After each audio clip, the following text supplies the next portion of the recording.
नमस्कार दोस्तों, स्वागत है आप सभी का आपके अपने YouTube चैनल होम यूनिवर्सिटी में। दोस्तों, जैसा कि आप सभी को पता है कि हम लोग हरास चैप्टर को पिछले वाले वीडियो में देख चुके थे।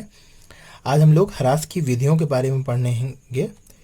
तो जैसा कि आप जानते होंगे, यूपी पीएससी एसओ के कॉमर्स वाले पार्ट में हम लोग अकाउंटिंग का चीज़ें स्टार्ट किए हैं। उसी में हम लोग कंटिन्यूस चल रहे हैं सिलेबस के अकॉर्डिंग। तो आज हम लोग हरास की विधियों के बारे में समझेंगे। तो दोस्तों, हरास के बारे में जब हम लोग इंट्रोडक्शन लिया था तो हरास के बारे में समझा था कि हरास किसी स्थायी संपत्ति के पुस्तक मूल्य पर उसके उपयोगी जीवन में आने वाली स्थायी धीरे धीरे कमी को ही हम लोग हरास कहते हैं। और किन संपत्तियों पर हरास लगता है ये भी हम लोग ने देखा था वहाँ पे। और आपके अंतर्राष्ट्रीय लेखांकन मानक ने किन संपत्तियों को शामिल किया है उसको भी हमने देखा था पिछले वीडियो में। आप लोग अगर वो वीडियो नहीं देखे हैं तो आप प्लेलिस्ट में जाके डेप्रिसिएशन वाला चैप्टर को वीडियो देख सकते हैं। यहाँ पे हम लोग हरास की वीडियो के बारे में समझेंगे। पिछले वाले वीडियो में एक चीज़ हमसे छूट गया था, उसके बारे में समझ लीजिए कि हरास को अकाउंटिंग स्टैंडर्ड जिसमें डिफाइन किया गया है या समझाया गया है वो अकाउंटिंग स्टैंडर्ड 6 में हरास के बारे में दिया गया है कि किस तरीके से हरास लगाई जाएगी, किन संपत्तियों पे कैसे हरास लगाई जाएगी, बाकायदे दिया गया है। वो हमारे सिलेबस में है नहीं तो हम लोग उस पर डिटेल में ज़्यादा चर्चा नहीं करेंगे। मेथड्स ऑफ डेप्रिसिएशन सिलेबस में है तो हम लोग उस पर बात करते हैं। तो सबसे पहला मेथड की अगर हम लोग बात करें, यहाँ पे मुख्य मुख्य मेथड्स की बात कर रहे हैं। वैसे मेथड तो बहुत ढेर सारे होते हैं पर हम लोग यहाँ पे मुख्य मेथड्स की ही बात करेंगे। तो सबसे पहला अगर हम लोग देखें तो सबसे पहला सबसे सिंपल मेथड होता है स्थायी प्रभाग पद्धति। स्थायी प्रभाग पद्धति जिसे हम लोग स्ट्रेट लाइन या फिक्स इंस्टॉलमेंट आपका फिक्स इंस्टॉलमेंट मेथड भी कहते हैं। तो स्थायी प्रभाग पद्धति के बारे में समझ लेते हैं कि क्या है स्थायी प्रभाग पद्धति। ये आपका हरास निकालने की सबसे सिंपल विधि है।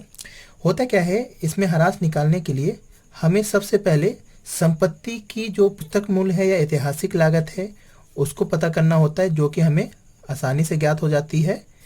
और तत्पश्चात हम लोग पूर्व में ही अनुमान लगा लेते हैं कि उसका अवशिष्ट मूल्य उस संपत्ति का भविष्य में जब उस संपत्ति का कोई यूज नहीं रहेगा तो उसका अवशिष्ट या स्क्रैप वैल्यू कितनी प्राप्त होगी। तो उस अवशिष्ट मूल्य को या स्क्रैप वैल्यू को हम लोग पहले से ही अनुमानित कर लेते हैं और उसमें हम लोग उसके उपयोगी जीवन काल जितने भी उसके साल अनुमानित कर लेते हैं कि कितने साल तक ये आपका चल सकता है, ये संपत्ति कितने सालों तक यूज हो सकती है। तो उसी को हम लोग कहते हैं अनुमानित जीवन काल। अनुमानित जीवन काल। तो इस तरीके से हमें क्या मिल जाता है कि हमें हरास की राशि ज्ञात हो जाती है।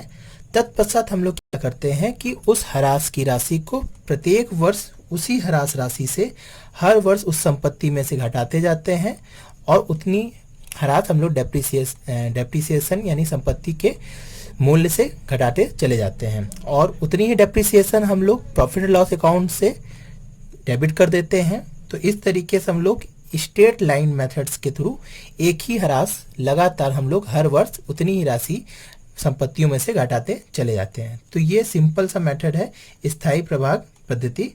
दूसरे मेथड की अगर हम लोग बात कर लेते हैं तो दूसरा मेथड क्या है ये समझ लेते हैं। दूसरे मेथड का नाम है क्रमागत हरास पद्धति। क्रमागत हरास पद्धति, यहाँ पे जगह नहीं है इसलिए हम लोग नीचे कर दे रहे हैं। क्रमागत हरास पद्धति, इसे हम लोग क्रमागत हरास पद्धति स्थायी प्रभाग पद्धति से थोड़ा सा हटके है या कह सकते हैं कि थोड़ा सा डिफरेंस है मेथड। इसमें होता क्या है कि हम लोग जो भी आपकी संपत्ति है उसमें क्रम के हिसाब से यानी क्रमानुसार हम लोग उतनी ही राशि घटाते हैं जितनी शेष राशि डेप्रिसिएशन घटाने के बाद संपत्ति में बची है। सिंपल सा समझिए कि अगर किसी संपत्ति की कीमत कुछ पुस्तकीय मूल्य है, उस पुस्तक मूल्य पर हम लोग उस पुस्तक मूल्य पर किसी दर से कोई ब्याज लगाते हैं, हरास लगाते हैं। अगर हम लोग 10% मान के चलते हैं अनुमानित अगर कुछ भी, तो उस पुस्तक मूल्य में जो भी हरास निकालने के बाद हरास आती है उसको हम लोग उस पुस्तक मूल्य से घटा देते हैं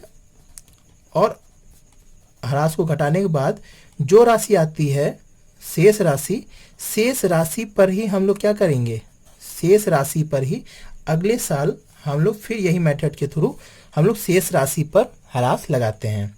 अगर समझ लीजिए अगले साल हम लोग क्या करेंगे, शेष राशि में फिर उसी दर से ह्रास लगाएंगे और जो राशि आएगी उसको फिर हम लोग उसी राशि पर फिर ब्याज लगाते, ह्रास लगाते चले जाएंगे। और इस तरह क्या होगा कि अंत में जो होगी उसकी अवशिष्ट मूल्य किसके बराबर हो जाएगी, स्क्रैप वैल्यू के बराबर आ जाती है। इस विधि में क्या होती है कि स्क्रैप वैल्यू या शून्य के बराबर आ जाती है। इसमें क्या होता है कि अंत में जो वैल्यू बचती है वो आपकी स्क्रैप वैल्यू के बराबर आ जाती है। तो ये कुछ मुख्य हो गए स्थायी प्रभाग पद्धति, क्रमागत ह्रास पद्धति। तीसरी पद्धति के बारे में अगर हम चर्चा करते हैं तो तीसरी पद्धति है आपकी वार्षिक वृत्ति पद्धति। वार्षिकी वित्तीय पद्धति, ये कैसी पद्धति है ये समझ लीजिए। होता क्या है कि इस पद्धति का जो विचारधारा है उसमें इस विचारधारा के अनुसार चलते हैं कि जो संपत्ति खरीदने में एक व्यवसाय पैसा लगाया है उस पे उसको कुछ न कुछ ब्याज भी प्राप्त हो सकते थे अगर वो कहीं और पैसा लगाता, अगर संपत्ति खरीदने के बजाय कहीं और वो विनियोग करता तो उसको कुछ न कुछ ब्याज प्राप्त होते। तो इस पद्धति में क्या होता है कि जैसे हम लोग स्थायी प्रभाग पद्धति में ह्रास निकालते हैं सेम उसी तरह हम लोग इसमें ह्रास निकालते हैं, या स्ट्रेट लाइन मेथड के थ्रू ही हम लोग ह्रास निकालते हैं। बस इसमें अंतर क्या होता है, साथ ही हम लोग संपत्ति पर उसी राशि पर संपत्ति राशि पर ब्याज भी निकालते हैं।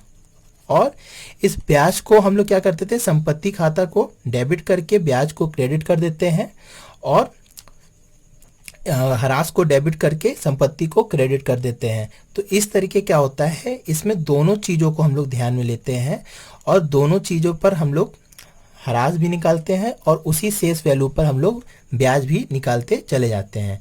तो इस तरीके होता क्या है कि हमें ब्याज की राशि जो मिलती है या ब्याज हम लोग अलग से निकालते हैं वो बाद में हमें पुनर्स्थापना करने में मदद मिल जाती है।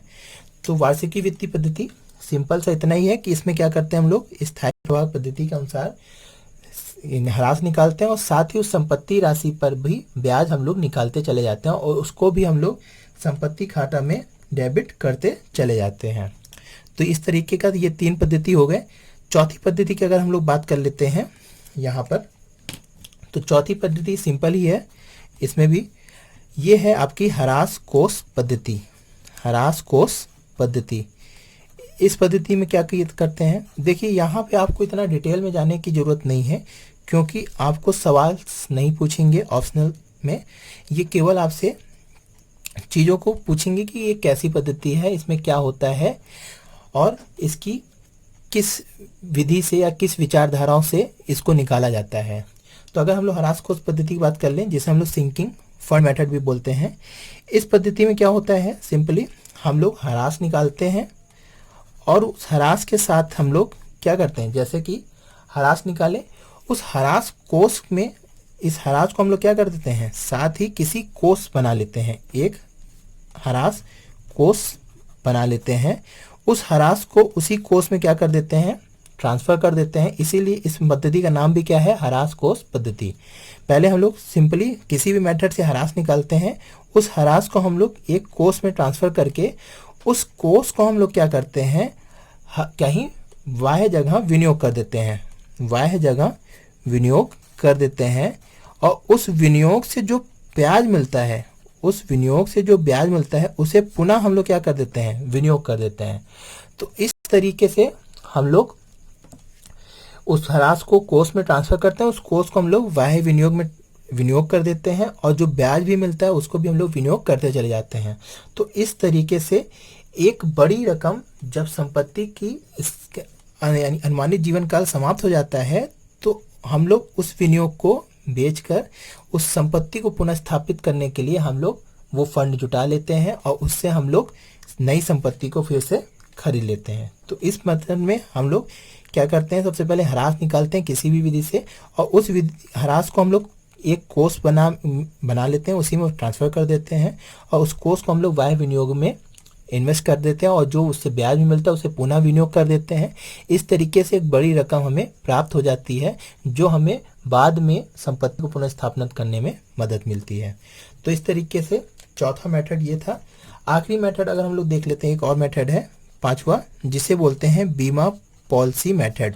बीमा पॉलिसी मेथड या विधि। इस विधि का क्या काम है ये समझ लीजिए। यहाँ पे बस अंतर इतना है, वो सेम ह्रास कोष पद्धति के ही तरह है, बस इसमें अंतर क्या हो गया है कि हम लोग जो ह्रास निकालते हैं उस ह्रास के साथ ही उसको हम लोग एक प्रीमियम में बदल देते हैं। यानी उतनी ही राशि प्रीमियम में हम लोग एक बीमा ले लेते हैं और उस प्रीमियम को हम लोग एक राशि हम लोग देते रहते हैं उसी प्रीमियम के अकॉर्डिंग, और वो बीमा जब संपत्ति की अनुमानित जीवन समाप्त हो जाती है तो हम लोग उस पॉलिसी को ब्रोक करके या उस पॉलिसी को तोड़ के हम लोग उतनी राशि प्राप्त कर लेते हैं और उससे हम लोग संपत्ति का पुनर्स्थापना कर लेते हैं।